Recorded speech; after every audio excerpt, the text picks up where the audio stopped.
तो भाई लोग नमस्कार। जी हाँ दोस्तों, खेसारी लाल यादव जी के काफ़ी ब्लास्ट लेवल के गाने आ रहे हैं, जिस गाने का नाम है दिल का भितरिया। जी हाँ दोस्तों, दिल के भितरिया। इस गाने को खेसारी लाल यादव जी और प्रियंका सिंह जी ने गाए हैं। दोस्तों बात करते हैं गीत का, तो कृष्णा बेदर्दी जी का लिखा हुआ गाना है और इस गाने को म्यूजिक से सजाए हैं कृष्णा बेदर्दी जी।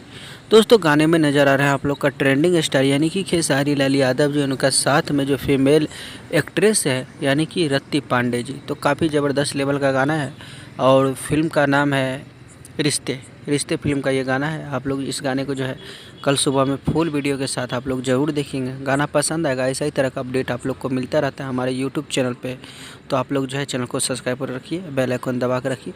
खेसारी लाल यादव जी से जुड़े हर छोटी बड़ी खबर सबसे पहले देखने को मिलता है। तो आज का अपडेट में बस इतना ही। मिलेंगे नेक्स्ट अपडेट के साथ, तब तक के लिए bye, take care, love you all, धन्यवाद दोस्तों।